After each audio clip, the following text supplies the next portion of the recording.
Hello again. My name is Theodis Jackson. I am the Chief Educational Officer of the Loveography Institute. Now, what do a Chief Educational Officer do? What are my duties? I guess you can say I'm a teacher, trainer, or an educator that give a detailed analysis of the word called love. Now, what is love? We teach at the Loveography Institute that love is a positive emotion, the opposite of hate. Love is a positive emotion, the opposite of hate. Love is generated by the feminine energy. The feminine energy is the leading energy of the females. And in every community in the world, the women use this energy as a singular expression, meaning they use it as a grandmother, mother, aunt, girlfriend, etc. The women have not organized a group expression that reflects peace and love like the males have done with war. Now, the leading energy of the males is called masculinity. Masculinity is the warlike energy. The males use this warlike energy as a singular expression. Every day you read in the paper about this husband did this grandfather did this teenager did this also. But also the males use the energy as a singular expression, meaning military, police force, organized crime, drug crews. You can go to Africa, Russia, Mexico, and these organizations I just named exist there. Now, in order to heal or change the world, the women must organize, and the program is called Loveography. The school is called the Loveography Institute. The website is www.loveography.org. Now, when you go to the website, you will find information that would give womankind a faith and an identity. See, once women understand the principles of loveography, they can become a loveographer, giving her a faith and an identity. Like when you hear terrorist, you think of a certain type of male. When you say gangster, you think of a certain type of male. When you say military or soldier, you think of a certain type of male. A certain type of male. We all must have a faith and an identity.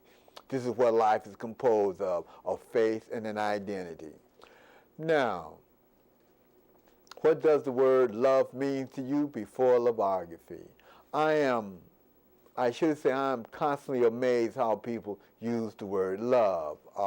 Most guys I know, when they hear the prefix of loveography, they automatically think Playboy or Penthouse. And when they find out it's not about that, generally they're not too happy. But anyway, I was on a bus, and they had a couple of young roughnecks who was sitting in the back of the bus, and they were talking about they were teenagers.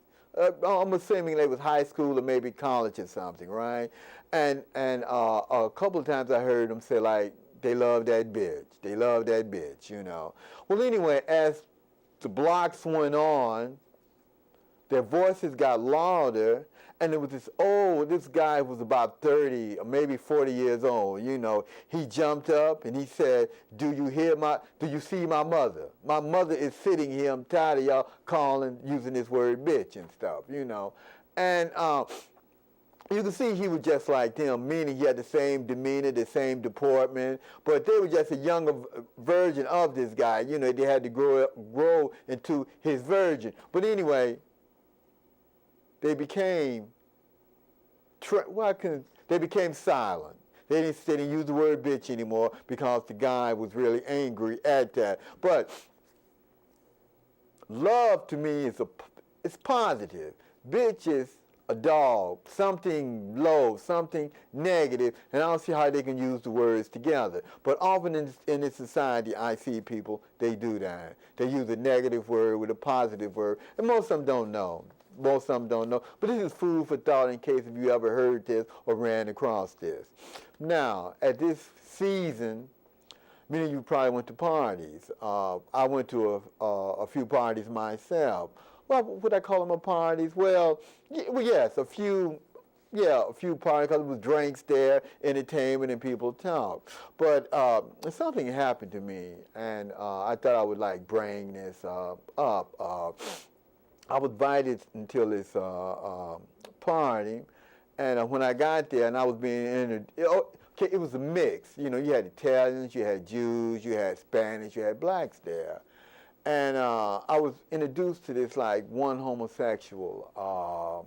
I'm thinking late 50s because he looked at me, and I figured like the look that I got was lookalike recognition. He had seen my show.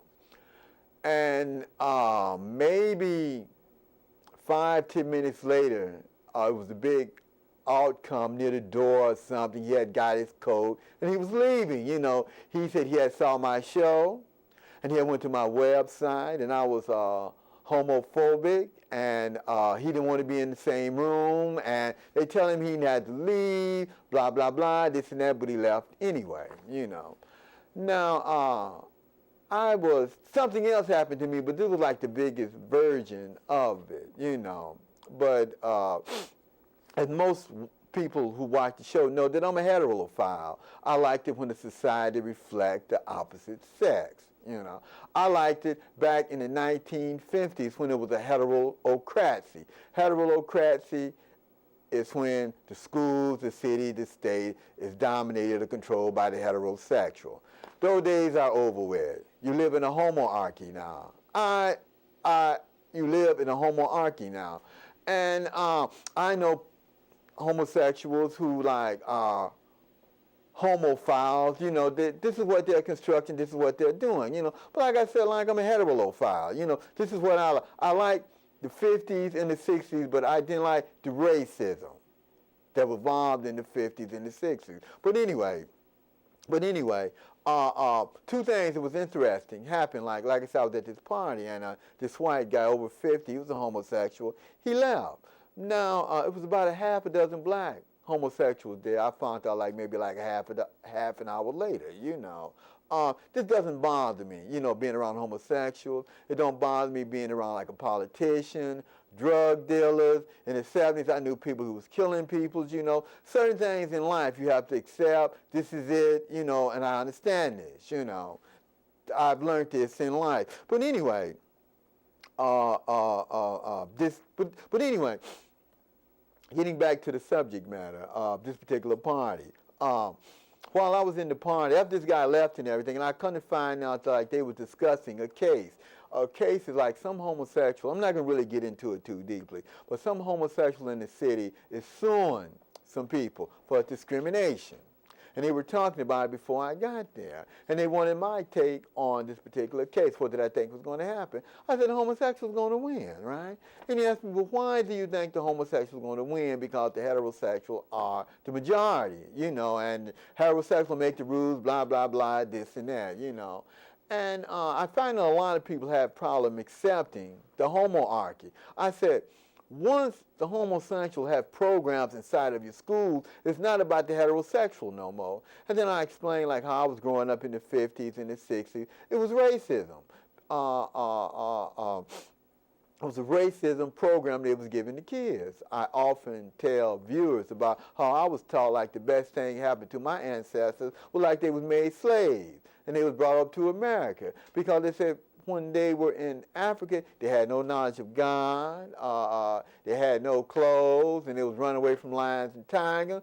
And then the Europeans came along, made them slaves, gave them purpose, you know, gave them, you know, all this crap, you know. Later on, I come to find out all this crap, but they was telling me as a kid this nonsense right here. But as I grew older, I realized why they was telling me that, because they want me to act and behave a certain way. When you tell people certain things like that as a kid, you want them to act and you want them to behave, you know, a certain way. But anyway, like I said, I find out a lot of people are having problems a lot of heterosexuals are having problems when you tell them, would you live in a homoarchy? I said, once the homosexuals that enter the school, once they give programs to like the teenagers, I think you got to remember that their minds are not even formed yet. And they're learning about this subject matter right here. You know, if it was a true heterocracy like in the 40s and the 50s, you didn't see any homosexuals because they was in hiding. Because the heterosexual realize that once the homosexual gain power, they're going to reverse everything. See, when the heterosexual have power in the community, they always put the woman on the, supposedly they put the woman on the pedestal. The family is the epitome of expression in life. This is what the heterosexuals do. Now, maybe a couple of months ago, I gave a show and I used like China, and I used some Muslim country that being like true heterosexual because they were following their heterosexual mandate because this is what their country was about. And I got a few emails, and the emails were talking about the human rights of women and this and that, et cetera, you know. And they said I couldn't use these particular countries as examples. Okay, now, when I was using, see, all over the world, women are being deceived. They do not know about the feminine energy. They can be in Africa, they can be in Russia, they can be in Mexico, they can be in the United States. Now, what the women in the United States have more so over the women in Africa, Russia, Mexico, so they can buy mink coats, they can buy them a condo. They have a little bit more freedom here. You know, they're a little bit more independent, but still they do not have no understanding of the feminine energy, because the feminine energy produces the peace and love in every community in the world. And if they realized that they were the peace and love in every community in the world, they would be organized by now. They would be organized by now. But anyway, getting back to the party that I was in, that I was invited to, you know, once I explained to the people what a homoarchy was, once I explained to them that this homosexual is going to win the case, you know, because when you live in a homoarchy, the heterosexuals and the homosexuals are equal. When you live in a heterocracy, the homosexuals are in hiding. The heterosexuals do not play that. They do not play that. They do not play that stuff. But anyway, you live in a homoarchy. You live in a homoarchy. Like I said, I'm a heterophile. I like it when the society reflects the opposite sex. But like I said, I'm old enough and I can comprehend the homophile. I can comprehend, I can understand why you want to make everything pertaining to liking to the homosexual, you know. And then every now and then, you know, like at this party, some people always bring this up about like, well, you know, the homosexuals can't help themselves because of the gene that they carry. Because of this gene that they carry. Now, I often talk about this gene. We call it in the Loveography Institute the punishment plateau. The punishment plateau. You can go to www.loveography.org and you can download the Genius of Peace, which is a 110-page, and we'll give you information about the punishment plateau. Now, the punishment plateau are those human beings who have a gene or gene that would predispose them towards cigarette smoking, cigar smoking, drug addiction, gluttony, homosexuality, murder, envy. All this is genetic. You know, sometimes you can watch television and it would tell you about the genes.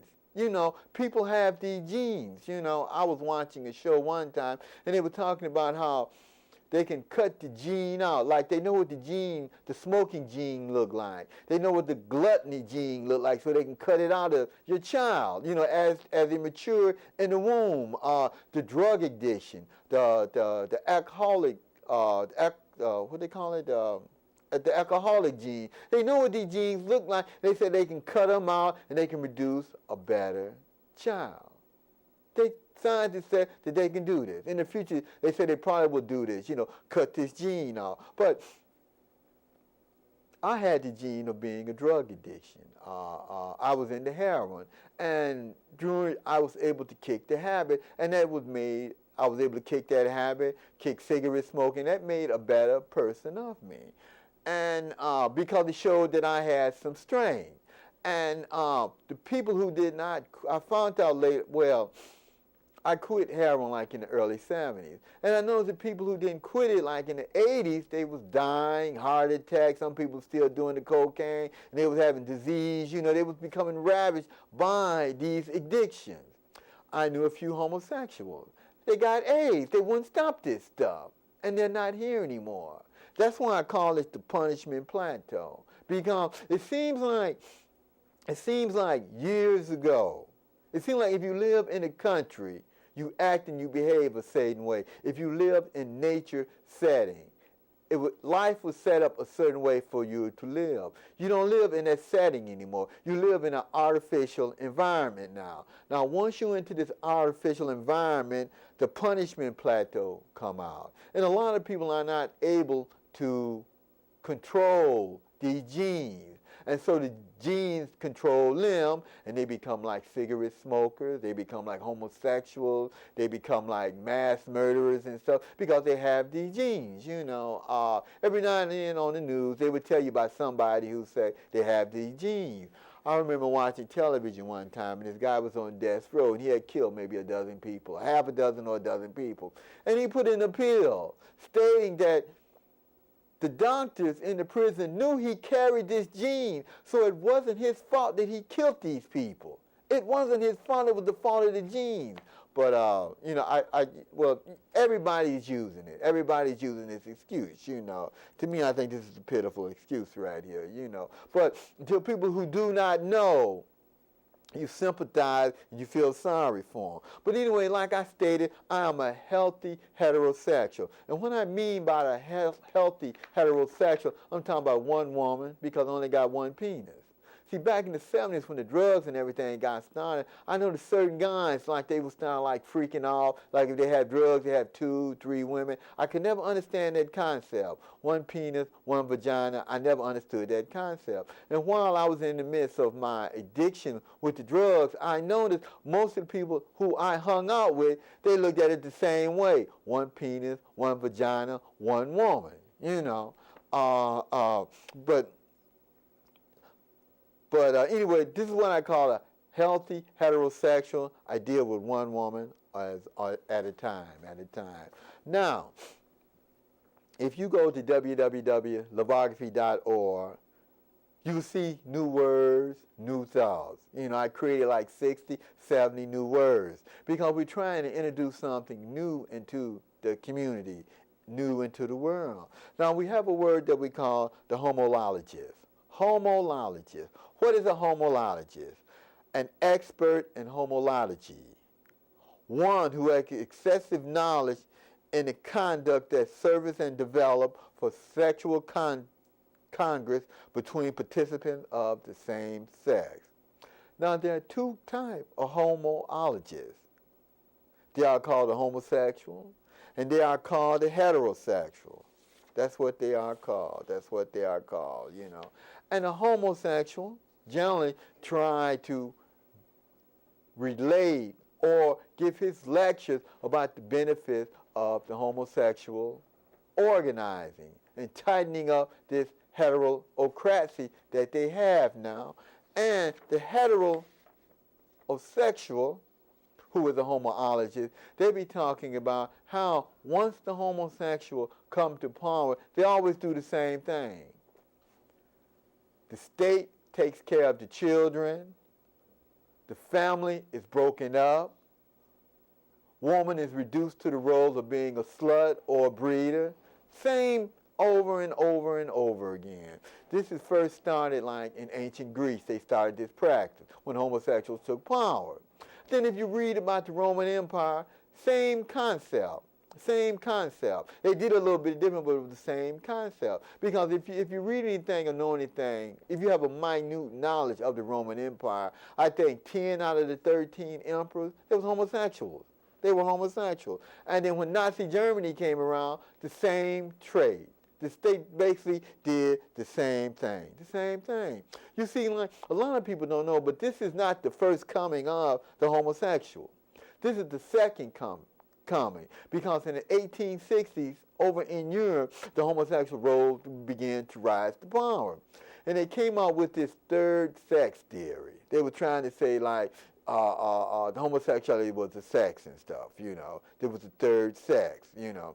And what they did, see, it's 2 kinds of homosexuals, the feminine homosexual and there's the masculine homosexual. So, like, since people didn't have too much trouble with the feminine homosexual, the feminine homosexual was giving the lectures and everything, trying to get the people to trying to get the people to get involved or to accept this new coming of the homosexual, the new coming of the homosexual.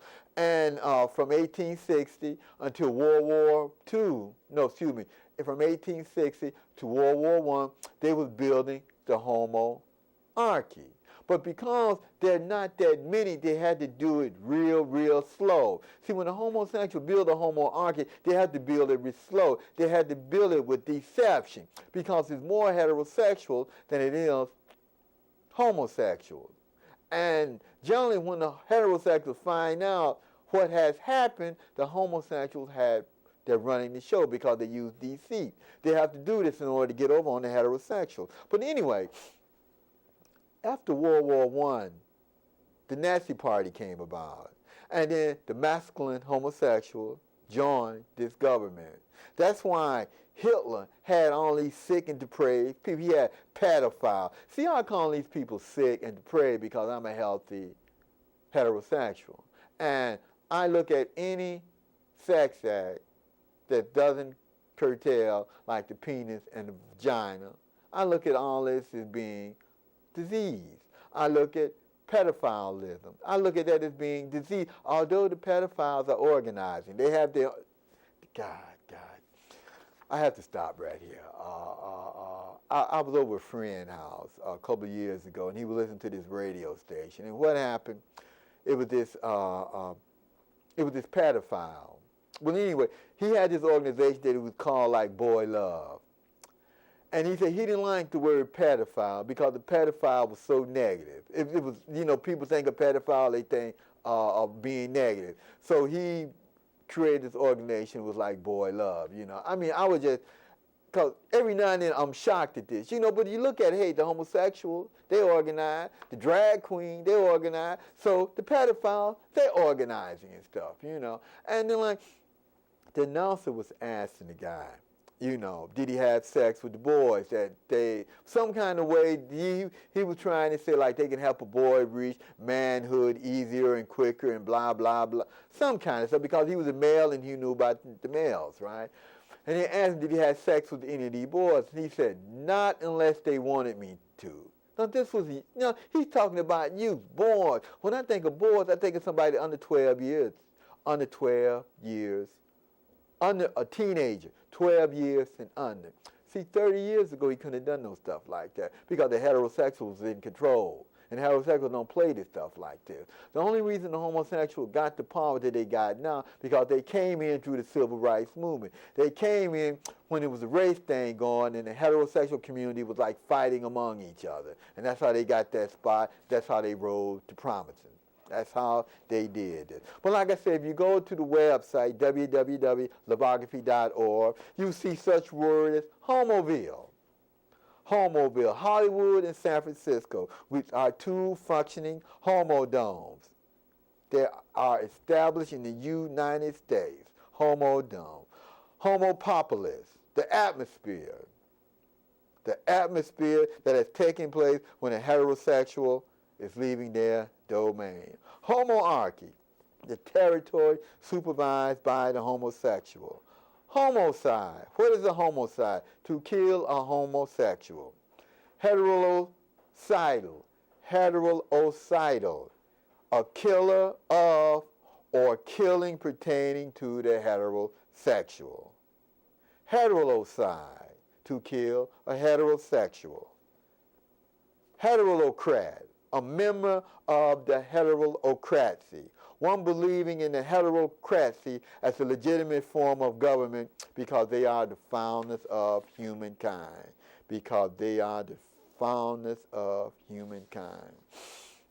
I watched this homologist who was a homo. He was on TV. And I see a couple of them talk, But anyway, this guy was married. He used to be married, had a couple of kids. He left his wife and children because he wasn't a healthy or a true heterosexual, And then while he was talking, he stated proudly that he was a masculine homosexual. He wasn't a feminine homosexual. He's a masculine homosexual. And it just blew me away right here, Because, like masculine homosexuals that have made the news in the past 10, 20 years, Patrick Wayne Kersey. He murdered 32 men. John Wayne Gacy, 33 murders. He was a masculine homosexual. Jeffrey Dahmer. This guy, 17 murders. And plus, he was active in gay rights organizations and participate in gay rights parades. You know, like I said, this blew me away when this guy got up there and said he was a masculine homosexual. Because most of the serial killers, or nearly all of the serial killers, are masculine homosexuals. Like I said, the history of the homosexual when they come into power, we call it the homosexual agenda. First, the breakup of the family is necessary. They got to put that into motion first in order for them to get power. Secondly, the womankind function is channeled or broken down to the roles of breeder or slut. This is what happened. And then the state in time would take care of all the children. This is the way it was done in ancient Greece. Homoarchy. Roman Empire, homoarchy. Nazi Germany, homoarchy. And the United States, they're heading that way because you see stories on television, tales of how the state is coming in and taking these kids and making a lot of money off from them. You live in a homoarchy. This is what they do. When a heterosexual is in control, it is about the family, but they're not in control anymore. And like I said, those days are over with. For a little while, those days are over with. I was in a Hilton a few weeks ago, and they had 2 drag queens. And I remember I had a friend, and he was telling me they got a lot of nerve. I said, no, they ain't got a lot of nerve because they organized. Because once you organize, you can do anything you want to do. I learned that from the 60s. Once you become organized, you can do anything you want to do. But anyway, I acknowledge the Creator as the one who gave me the wisdom and the vision to distinguish the individuality of the 2 leading forces in the world. Also, I'm available for speaking engagement, individual consulting, discussion, and workshop setup. Please feel free to contact me through the website, www.loveography.org. www.loveography.org. And may peace be with you.